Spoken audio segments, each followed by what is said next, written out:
부분적으로 알던 것을 온전히 알아가기를 원합니다.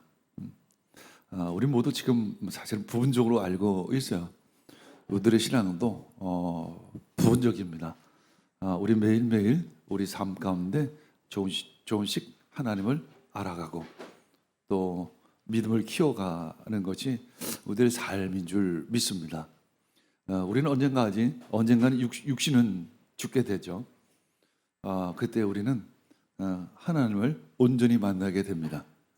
그때 부분적으로 알던 것을 그때는 온전히 보게 되죠. 그래서 우리는 천국에 대한 소망을 갖게 됩니다. 저는 이제 1년 지나면서 더더욱 천국에 대한 소망을 갖게 됩니다. 그러면서 이 하나님의 나라가 속히 임하시기를 그 복음 전도자의 삶을 살아가기로 결단하게 되죠. 한 가지 우리 복음을 전할 때 어떤 나의 개인적인 유익이 있을까? 삼성병원의 그 신경과 연구팀이 79만 명, 우리나라 사람들 79만 명을 12년 동안 추적 관찰을 했더니 그 사이에 이제 치매 발병률이 한 4.4배가 늘었다고 이야기합니다. 그 중에 여성이 한 70%가 된다고 하는데, 근데 왜 도대체 우리 한국인이 점점 치매에 걸리는 확률이 사람들이 많아질까? 그 연구였는데 한마디로 그것은 신체 활동이 부족하기 때문에 그렇다라는 거예요. 나이가 들면 들수록 문제가 뭐냐 하면 사실 점점 재미가 없어져요. 그렇죠? 재미가 점점 없어져요. 전에는 굉장히 호기심도 있고 전에는 참 그렇게 하면 참 재미가 있었는데 그것도 별로 재미가 점점 없어져요. 저는 개인적으로 전에는 참 영화 같은 걸 참 좋아했어요. 근데 점점 영화도 시들시들해져요. 그리고 두 번째는 활동이 없어져요. 활동이 점점 더 없어질 수밖에 없죠. 체력이 약하니까 속도도 느려지고. 또 한 가지 문제는 뭐냐면 점점 삶의 목적이 없어진다는 거예요. 한 50대까지는 직장 생활을 하고 사회 생활을 하니까 어떤 삶의 목적도 있고 뭐 출세를 해야 된다, 뭐 돈도 벌어야 된다, 뭐 노후도 준비해야 된다, 뭐 등등 이런 것을 향해 갑니다. 근데 이제 은퇴를 하고 나면 그 모든 목적들이 순식간에 사라져요. 저는 이제 10년 전에 학교를 이제 내려놓으면서 그것을 부분적으로 한 50% 정도 느꼈던 것 같아요. 이래서 늙는구나. 이래서 늙는구나. 이래서 어떤 퇴직을 하고 나면 갑자기 사람이 늙잖아요. 이래서 늙는구나. 그래서 나이가 들면 전원주택을 짓기도 하고 귀농을 가기도 하지만 그것도 사실은 거의 대부분은 실패하죠, 사실은. 왜냐하면 그것은 또 하나의 목적이 될 수 없기 때문에 그런 거예요. 물론 귀농이라든지 전원이 너무 잘 맞는 사람이 있을 수 있죠. 그런 몇 프로의 사람을 제외하고는. 그래서 요즘에 이제 고흥 프로젝트를 진행하고 있는데 그 중에 제가 생각하고 있는 것들이 귀농하시는 분들을 위해서 그 안에서 어떤 문화라든가 어떤 잘 정착할 수 있도록 여러 병원이라든가 이런 것들을 여건을 조성할 수 있는 방법이 도대체 무엇일까? 그런 것들을 우리 세계 가나운동 차원에서 연구하고 지금 프로젝트를 준비하고 있습니다. 그래서 고흥에 이제 장수마을이라는 곳이 있는데 고흥이 특별히 이제 우리나라 인구 소멸의 가장 첫 번째 가장 심한 지역이에요. 그래서 고흥을 어떤 샘플로 해서 고흥을 다시 한번 일으키는 그런 프로젝트를 하고 있습니다. 그 옆에 해남이 있는데 그런 해남 그래도 땅끝 마을이라는 그 상징적인 의미가 있고 그 오른쪽에는 또 여수가 있고 그런데 여수는 그래도 또 나름도 여수 엑스포도 있었고 해서 상당히 좀 관광 자원도 있고 그 위에 이제 하동이 있는데 하동도 역시 이제 자원이 좋고 또 관광 자원이 풍부해서 좋은데 그 가운데 껴 있는 고흥은 마땅한 것이 없어요. 한 가지 있으면 항공우주관제센터인가요? 그게 거기에 연구소가 거기 하나 있죠. 자, 우리가 어떤 목적을 가지고 살아가느냐, 어떤 목적을 가지고 가느냐. 내가 예쁜 집, 예쁜 전원주택 짓는 것이 나의 목적이 되면 그것이 계속 될 수 있을까요? 잠깐 2, 3년이고 잠깐 3, 4년이에요. 예쁜 짓고 나면 2, 3년, 3, 4년 지나면 금방 시들시들해집니다. 제가 어렸을 때 우리 부모님께서 2번 집을 짓는 걸 봤어요. 딱 2년, 3년이에요. 딱 그 후에는 뭐 옛날 집이나 새 집이나 오히려 가끔 보면 옛날 집이 더 정스러웠는데 그런 생각을 갖게 돼요. 젊어서는 돈, 출세. 근데 나이가 들면 어떻게 의미 있는 여생을 보낼까? 우리는 이 질문을 해야 돼요. 근데 문제는 뭐냐면 60이 넘어서 사는 인생이 30년이 돼요. 한 30살 정도의 사회생활을 시작하면 30년 하면 이제 어떤 사회생활을 어느 정도 마치는데 또 60부터 또 30년이 우리를 기다리고 있다는 것이 이것이 좋기도 한가요? 이게 참 힘든 일이기도 하고 여러 가지 우리에게 질문을 하게 됩니다. 앞으로 도대체 30년을 어떻게 살 것인가? 얼마 전에 75세 된 농업 전문가 한 분이 있습니다. 그래서 WCM 차원에서 전문위원으로 세워드리고 임명장을 드리고 그리고 이제 캄보디아 캄퐁창으로 내려가셔서 거기서 이제 가난 농문학교를 도우며 그 지역 사회를 섬기겠다고 75세가 되신 분이 아주 열정을 가지시고 내려가시는 걸 봅니다. 그분을 볼 때 어떤 느낌이 드냐면 젊다 그런 느낌이 들었어요. 75세인데 왜 젊게 느껴지냐면 목적이 있기 때문에 그래요. 어떤 꿈이 있기 때문에 그렇고 어떤 일이 있기 때문에 그런 것이죠. 젊다. 앞으로 한 20년은 넉넉히 일하시겠다. 그런 마음이 듭니다. 그래서 일하다가 어느 날 잠자듯이 천국에 가기를 축복합니다. 그런 의미에서 우리에겐 공동체가 있다는 것이 참 의미가 있고 가치가 있어요. 여러분 많은 이들이 교회에 대해서 어떻게 생각하는가요? 우리 교회는 잠시 예배 드리는 곳, 일주일에 한 번.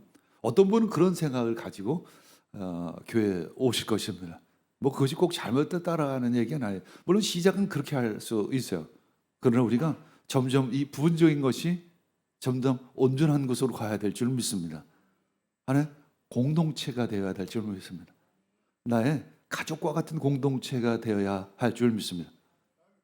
내가 이 교회를 내 공동체, 내 가족으로 생각하면 그 공동체는 나와 영원할 거예요. 그런데 내가 내 교회 공동체를 내 가족으로 여기지 않으면 어느 날 그 공동체는 떠나갑니다. 어느 날 떠나가요. 근데 자기가 그 교회를 떠나가는 거 생각하지만 사실은 공동체가 그 사람을 떠나간 거예요. 사실. 우리 착각하지 않으시기를 바랍니다.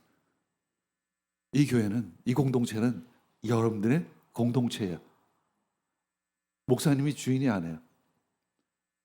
나보다 여러분들이 오히려 주인의식을 가져야 합니다. 난 때가 되면 이제 뭐 그렇게 오래 남은 시간도 안 해요. 그렇죠? 그렇게 오래 남은 시간도 안 해요. 그 후에는 저는 나름대로 은퇴하고 저는 선교를 계속 할 것입니다. 언제까지? 천국 갈 때까지. 선교하면서 예수 그리스도를 전하면서 어느 날 조용히 잠들듯이 천국을 갈 길을 기도하고 있습니다. 우리가 하나님의 나라를 전하는 삶을 살기를 축복합니다. 그것이 나의 목적이 되기를 원합니다. 특히 이제 젊어서는 열심히 돈 버는 것도 좋아요. 열심히 사회생활하는 것도 좋습니다. 그러나 이제 나도 때가 되면 이 복음 전도하는데 선교하는데 내가 내 여생을 드려야 되겠다라는 결단을 하시기를 원합니다. 하나님의 사랑을 전하기를 축복합니다. 사실 이것이 하나님의 사랑을 전하는 것이 저의 소명이에요. 그렇게 하다 보니까 지금까지 왔습니다. 20년 동안 이 하늘과 땅이 만난 교회를 섬겼고 또 앞으로 20년간을 또 어떻게 하나님을 섬길까?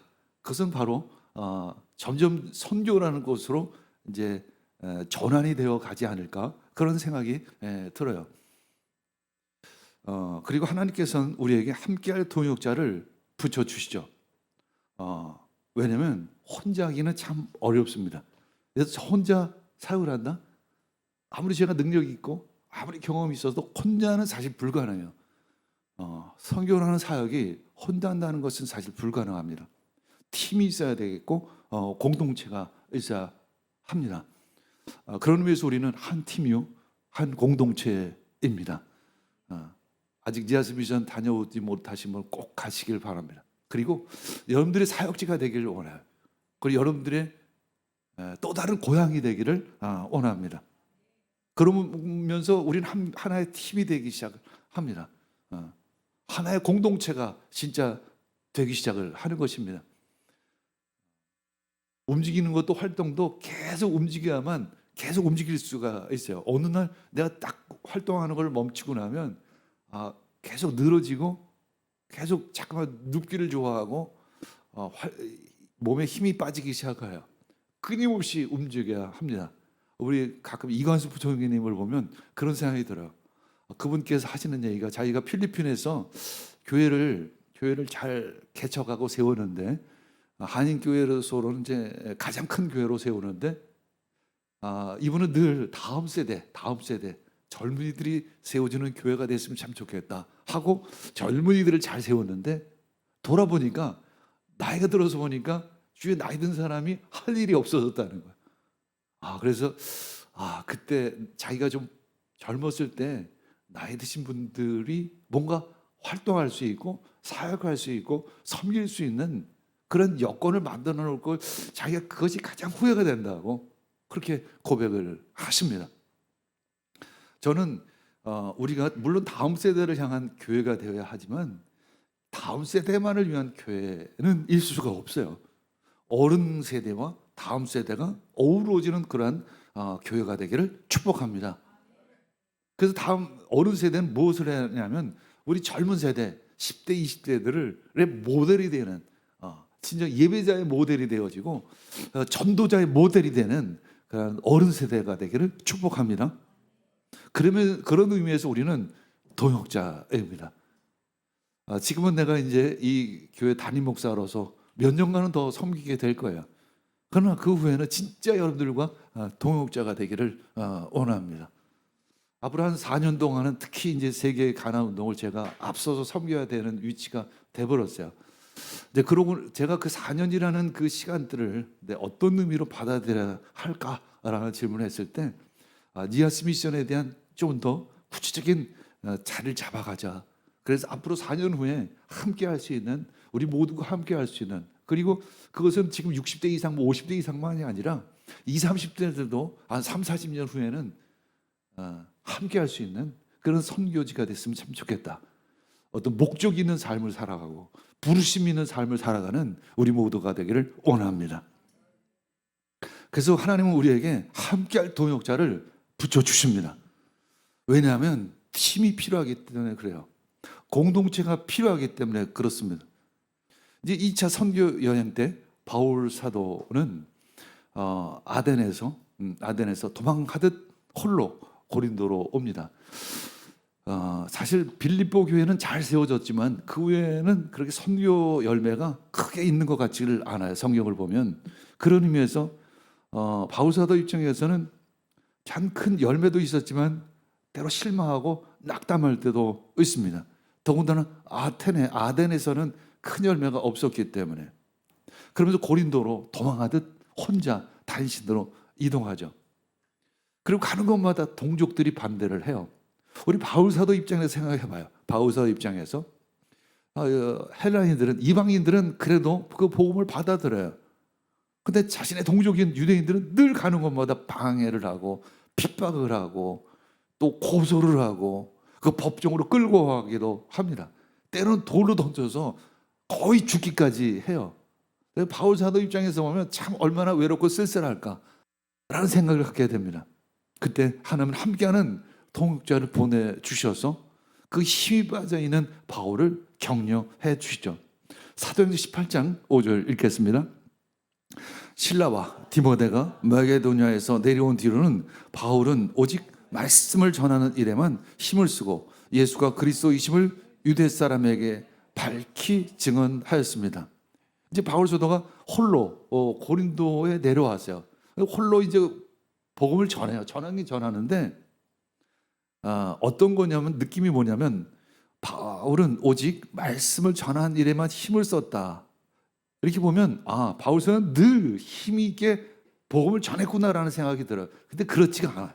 뭐냐면 실라와 디모데가 이제 마게도냐 그리고 아덴에서 내려온 뒤로는 인하는 조건이 붙어요. 사실 그 전까지 뭐냐면 바울도 힘이 빠졌던 거예요. 사실은 동력자도 없죠. 또 아덴에서 그렇게 열매도 별로 없었기 때문에 복음의 힘이 말씀의 힘이 좀 약했어요. 사실은 저도 개인적으로 약해질 때가 있어요. 힘이 빠질 때가 있어요. 근데 하나님께서 동역자를 붙여주시고 하나님께서 내가 너와 함께한다는 말씀을 주심으로 말미암아 다시 한번 힘을 얻게 되는 거예요. 바로 이것이 그런 내용이에요. 바울은 그래서 바울은 오직 말씀을 전하는데 힘을 쓸 수 있었다. 열정을 낼 수 있었다라는 말씀입니다. 우리는 가끔 현대인들이 혼자 사는 데 익숙하고 사실 굉장히 이기적이에요. 사실은 개인주의적이기도 하고 굉장히 이기적이기도 합니다. 근데 서양 사람들은 이기적으로 살다가 이기적으로 사는 것이 굉장히 큰 손해구나라는 걸 알았어요. 그래서 개인주의라는 쪽으로 좀 넘어온 거죠. 그래서 개인주의라는 것은 같이 어우러져 살아가는 법도 안다는 것을 의미해요. 그런데 우리는 아직은 이제 개발도상국에서 가난한 나라에서 이제 억지로 선진국이 됐습니다. 그래서 굉장히 이기적이에요. 사실은 굉장히 이기적입니다. 요즘에 뉴스라든가 이런 데서 나오는 모든 내용들을 보면 굉장히 이기적이구나. 정치인들도 굉장히 이기적이고 또 많은 분야에서 자기를 주장하는 것들도 보면 상대를 인정하지 않잖아요. 오직 자기 이익만을 주장하고 자기 이권만을 주장해요. 요즘에 얘기 나오는 그 교사와 학생들의 문제도 그거죠. 사실은 학생들이 한때 학부형들이 자기 아들만 내 아들만 내 새끼만 하다 보니까 어떻게 되죠? 교권이 추락하는 거죠. 교권이 추락하면 어떻게 되죠? 누가 손해죠? 교사들도 손해지만 더 큰 손해는 아이들이 손해죠. 지금 한 템포가 넘어간 거예요. 사실은 학생들의 인권 그러면서 학부형이 그것을 계속 부추기는 거죠. 교사들한테 무슨 메시지 보내서 왜 우리 애를 이렇게 하느냐 저래 하는 그러면서 교사들은 인권조례 법이 계속 교사들 편이 아니라 학생 편으로 넘어가 버리죠. 그러니까 손해는 누구죠? 아이들이 손해죠. 결국 다시 교사의 인권, 교사의 권리를 교권을 회복시키자라는 얘기가 나오기 시작을 하는 거예요. 이게 지금 우리가 갈등을 벌이고 있고 과도기적인 삶을 살아가고 있어요. 우리가 빨리 이것을 회복시켜야 됩니다. 정상화가 되어야 되죠. 학생도 중요하고 교사의 권리도 대단히 중요한 것입니다. 그래야만 빨리 선진국이 되어야 하는 거죠. 우리는 새로운 매뉴얼을 만들어가고 있는데 사회적인 매뉴얼을 만들어가고 있는 건데 이게 조속히 빨리 만들어져야 돼요. 그러기 위해서는 우리가 빨리 성숙해져야 하는 것이죠. 바울은 그래서 우린 공동체가 필요한 거예요. 우리 함께하는 것이 그만큼 중요한 것입니다. 교회도 그래요. 여러분들 보면 가끔 교회도 그냥 내 목적을 가지고 교회를 이용하는 것 같기도 하고 하나님을 이용하는 것 같기도 해요. 그렇게 해서는 하나님이 나의 하나님이 되질 않아요. 어느 순간 그 하나님이 멀어져요. 어느 순간 교회가 멀어집니다. 왜 그럴까요? 내가 뭘 했기 때문에 그래요. 내가 그 상대방을 그렇게 대했기 때문에 내가 그런 대우를 받는 거예요. 내가 다른 사람을 인정하지 않으면 어떻게 될까요? 그 사람도 나를 인정하지 않아요. 그게 세상의 법칙이에요. 그게. 그럼 다른 사람을 인정하지 않으면서 나를 인정해달라고 한다? 그건 바보죠. 바보. 우리가 공동체를 인정할 때 그 공동체도 나를 인정하는 것입니다. 여러분들이 나를 인정할 때 나도 여러분을 인정할 수가 있는 거예요. 하나님께서는 브리스길라와 아굴라라는 부부를 주십니다. 바울에게. 브리스길라와 아굴라는 클라우디아 황제가 모든 유대인을 로마에서 추방할 때 쫓겨난 사람이에요. 그래서 그는 이제 고린도에서 천막을 만드는 일에 종사하기 시작합니다. 바울 그러면 선교사 사도 생각하지만 그 직업이 뭐냐고 하면 텐트 메이커다 뭐 이런 얘기도 합니다. 이 바울 사도가 텐트 메이커가 된 이유가 바로 이 브리스길라와 아굴라 때문에 그런 거예요. 이 브리스 이제 홀로 이제 고린도에 왔더니 그때 브리스길라와 아굴라를 만나게 된 거예요. 어쩌면 이런 생각이 들어요. 디모데와 신라와 같이 내려왔으면 어쩌면 브리스길라 아굴라를 만날 수 없을 수도 있어요. 왜냐면 바울 입장은 굉장히 외로웠겠죠. 누군가가 필요했던 거예요. 누군가가 찾았겠죠. 그러니까 그때 하나님께서 브리스길라와 아굴라를 붙여주신 것입니다. 이때 바울은 신앙과 사역 그리고 생업을 이 두 사람과 함께 하기 시작을 합니다. 그러면서 이제 평생 동역자가 돼요. 바울이 이제 고린도에서 1년 6개월을 머물면서 복음을 전해요. 그리고 이제 수리 안디옥으로 건너옵니다. 그때 그 길에 이제 브리스길라와 아굴라도 함께 하는데 중간 에베소에 남겨둬요. 에베소 교회에 남겨두게 됩니다. 그러면 그 후로 늘 바울의 평생 동역자가 됩니다. 하나님의 소명을 가진 사람은 나그네 삶을 기뻐합니다. 브리스길라 아굴라는 이제 생업을 가지고 있고 이제 그래도 이제 고린도에서 뭔가 정착을 하려고 했는데 바울이라는 사람을 만나서 다시 한번 나그네의 삶을 시작을 하는 거죠. 이제 바울의 선교팀은 바나바와 헤어진 후에 점점 보강이 됩니다. 아마 바나바와 헤어졌을 때 바울은 그런 생각을 했을 거예요. 왜 하나님은 바나바와 헤어지게 하셨을까? 그러면서 신라라는 예루살렘에서 온 어떤 선지자죠. 선지의 은사를 가지고 있는 신라와 함께 2차 전도 여행을 했고 이제 첫 번째 더베라는 지역에 가가지고 디모데라는 영적 아들을 얻게 됩니다. 그리고 이제 빌보에 가면 루디아라는 자주색 옷감 장사를 만나게 되죠. 그리고 빌립보 교회는 끊임없이 계속해서 평생 이 바울서대의 영적인 또 재정적인 후원자의 역할을 합니다. 그리고 이제 고린도에 와서 브리스길라와 아굴라를 만나게 되죠. 이렇게 해서 하나님께서는 이 바울에게 끊임없이 새로운 동역자들을 이 친구들을 만나게 해주셔서 하나님의 팀을 형성하게 해주시고 하나의 공동체를 만들어 주시는 거죠. 이 꿈을 가진 사람들을 모아 이 팀을 만들어 주십니다. 그것이 바로 공동체입니다. 우리들 가족도 중요합니다. 가족이 가장 중요하죠, 사실은. 아주 이거 생물학적으로 중요하죠. 본능적으로 중요한 것이 가족이지만 또 하나의 공동체가 여러분들에게 있어야 해요.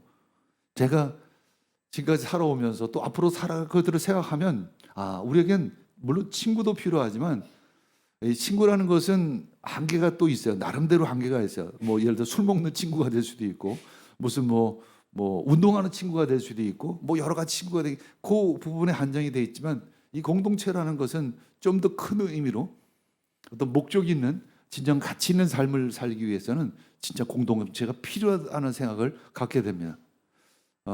그런 의미에서 우리가 함께 한 목적을 향해 나아가시기를 원합니다. 하나의 꿈을 가지고 나아가시기를 원합니다. 사도행전 18장 18절 읽겠습니다. 바울은 여러 날을 더 머무른 뒤에 신도들과 작별을 하고 배를 타고 시리아로 떠납니다. 브리스길라와 아굴라가 그와 동행합니다. 그런데 바울은 서운한 것이 있어서 겐그라에서 머리를 깎습니다. 이제 이것이 2차 전도 여행의 대략 마무리예요. 18장 22절에 딱 끝나게 되는데 18절에서 이제 머리를 깎아요. 머리를 깎고 서운한 것이 있어서 겐그라에서 머리를 깎았다. 겐그라는 고린도예요. 고린도에서 이것은 뭐냐면 삼손과 이제 사무엘 같은 사람은 평생 나시리는 평생 머리를 깎지 않는 사람이에요. 그러나 일시적으로 서운을 하는 경우가 있습니다. 일시적으로 어떤 사역을 위해서 어떤 일을 위해서 아마도 바울서더는 2차 전도 여행을 놓고 어떤 서운을 하지 않았나 생각이 듭니다. 그래서 그것을 마무리하는 입장에서 머리를 깎는 거예요. 결국 그런 의미에서 우리에게 남은 여생을 주님께 드리겠습니다라고 서원하시기를 원합니다.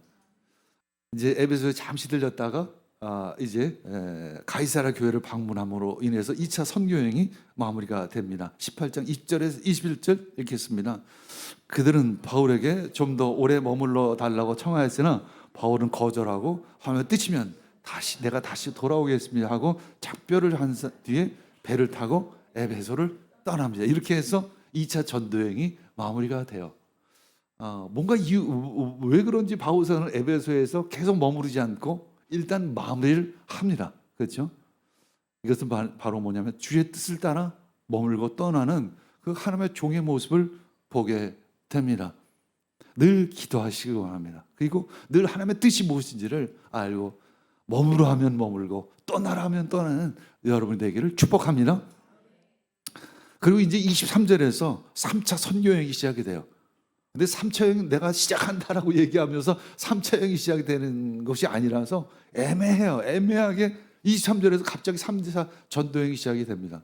예를 중간에 우리 같으면 안디옥 교회 이야기를 좀 많이 할 텐데 아마 안디옥 교회하고 바울 사도가 그렇게 관계가 별로 좋지 않았던 것 같아요. 그러니까 바울 사도 입장에서 안디옥 교회 얘기를 별로 안 해요.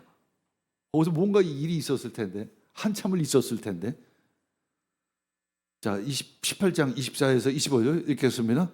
그런데 알렉산드리아 태생으로 아볼로라는 유대 사람이 에베소에 왔다. 그는 말을 잘하고 성경에 능통한 사람이었다. 그는 이미 주의 도를 배워서 알고 있었고 예수에 관한 일을 열심히 말하고 정확하게 가르쳤다. 그렇지만 그는 요한의 세례밖에는 알지를 못했습니다.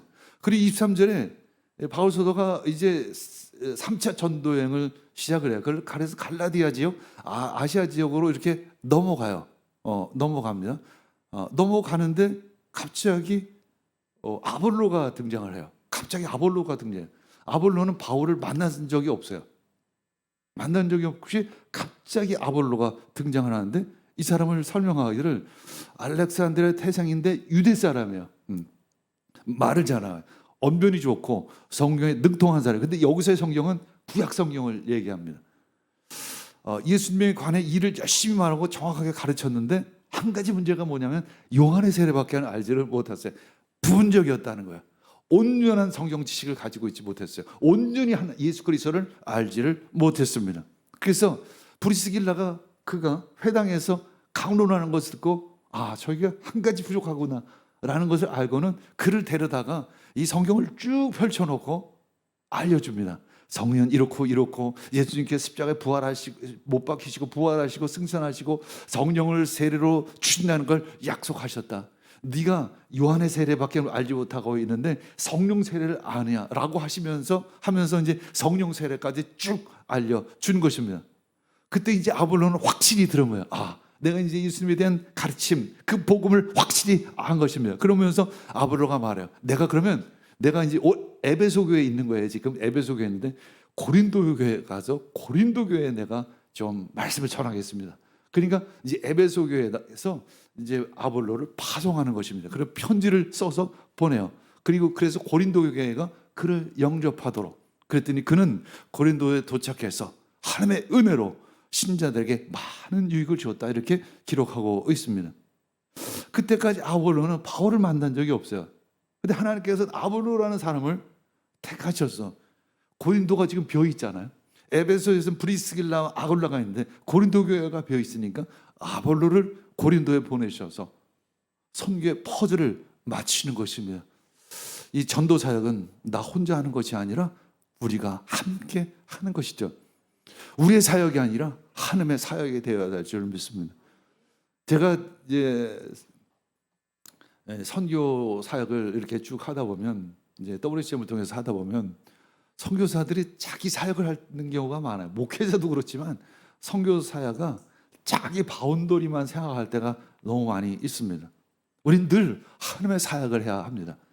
그래서 지하스에서 39차 지하스 미션을 끝내고 우리 서울팀은 다 이제 집으로 돌아오고 나하고 이제 박정호 목사만 남았잖아요. 남아서 이제 매단 사역을 마무리하고 이제 돌아오는 길에 제가 박정호 사무총장에게 얘기했습니다. 우리는 선교를 바람처럼 하자. 바람처럼 하자. 남기지도 말고 우리 것을 주장하지도 말고 우리의 소유를 주장하지도 말고 그냥 바람처럼 선교를 하자. 바람처럼 선교하시기를 축복합니다. 내 것, 내 소유. 이 세상에 내 소유, 내 것이 어디 있습니까? 고린도서 3장 6절 9절 읽겠습니다. 나는 심고 아볼로는 물을 주었습니다. 그러나 하나님께서 자라게 하셨습니다. 우리는 하나님의 동역자요 여러분 하나님의 밭이며 하나님의 건물입니다. 바울사도는 아볼로도 인정을 해요. 아볼로는 물을 주고 나는 심었습니다. 결국 하나님께서 자라게 하셨다. 이것이 바로 겨자씨 비유와 같은 거예요. 겨자씨 하나를 심으면 그것이 자라는 것이 누가 자라게 하시죠? 하나님이 자라게 하십니다. 하나님의 나라는 하나님이 하시죠. 우린 그 부분적인 일들을 하는 거예요. 하나님의 소명을 감당하는 것이죠. 그래서 우린 부분적인 믿음에서 온전한 믿음으로 나아가시기를 원합니다.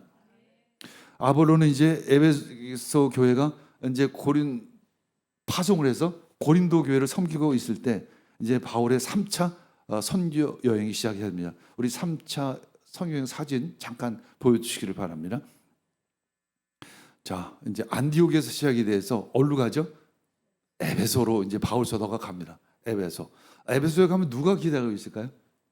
브리스길라와 아굴라가 그를 기다리고 있겠죠. 그리고 또 빌립보로 넘어갑니다. 빌립보에 가면 자주상사 루디아가 기다리고 있겠죠. 그렇죠? 그 다음에 데살로니가 교회를 가고, 그리고 고린도 교회를 가면 누가 이제는 아볼로가 그를 기다리고 있겠죠. 그렇게 해서 이제 3차 전도 여행은 시작이 됩니다. 자, 19장 1절 2절 읽겠습니다. 19장 1절 2절. 자, 드디어 오늘 말씀이 시작됩니다. 아볼로가 고린도에 있는 동안에 바울은 높은 지역을 거쳐서 에베소에 이르렀다. 거기서 그는 몇몇 제자를 만나서 여러분은 믿을 때 성령을 받았습니까? 하고 물었습니다. 그들은 우린 성령이 있다는 말을 들어보지도 못했습니다 라고 대답을 했습니다. 이제 에베소에 도착해서 그래서 그 12명의 제자를 만나 12명의 제자를 만나서 질문해. 여러분은 믿을 때 성령을 받았습니까? 그랬더니 그들이 뭐라고 하냐면 성령이 있는 것도 잘 몰랐는데요. 누구 영향일까요? 누구 영향일까? 아볼로의 영향이죠. 아볼로가 요한의 세례만 알고 성령 세례는 몰랐죠. 그러니까 이 사람들이 고린도 교회에 에베소에 있으면서 그 아볼로의 영향을 받아서 그들은 성령 세례가 있음을 알지를 못했습니다. 그래서 바울 사도가 그에게 성령 세례가 무엇인지, 그리고 안수함으로 말미암아 예언이 풀어지고 방언의 은사가 풀어지기 시작합니다. 성령께서 우리에게 이렇게 온전한 믿음을 주시오. 성령께서 오셔야만 우리 부분적인 믿음에서 온전한 믿음으로 성장할 수 있습니다. 자, 19장 3에서 7절 읽겠습니다. 바울이 다시 물었다. 그러면 여러분 무슨 세를 받았습니까? 그들이 요한의 세를 받았습니다 하고 대답하니 바울이 말하였다. 요한은 백성에게 자기 뒤에 오시는 이 곧 예수를 믿으라고 말하면서 회개의 세를 주었습니다. 이 말을 듣고 그들은 주 예수의 이름으로 세를 받았습니다. 그리고 바울이 그들에게 손을 얹으니 성령이 그들에게 내리셨습니다. 그래서 그들은 방언으로 말하고 예언을 했는데 모두 10사람쯤 되었습니다. 12사람쯤 되었습니다. 요한은 회개의 세를 주었는데 라고 맞춰요. 바울서 입장에서. 물론 성령이라서 그렇게 맞힐 수도 있어요. 그리고는 바울서도가 기도해요. 그래도 성령 세례가 임하는 것이죠. 성령 세례는 이론이 아니라 실제라는 것입니다. 성령이 우리들 가운데 임했음을 선포합니다. 성령으로 충만했음을 선포합니다. 우리가 모두 회복되어지고 치유되었음을 선포합니다. 우리의 믿음이 부분적이었던 것이 온전해졌음을 선포합니다. 부분적인 믿음에서 온전한 믿음으로 나아가기를 원합니다.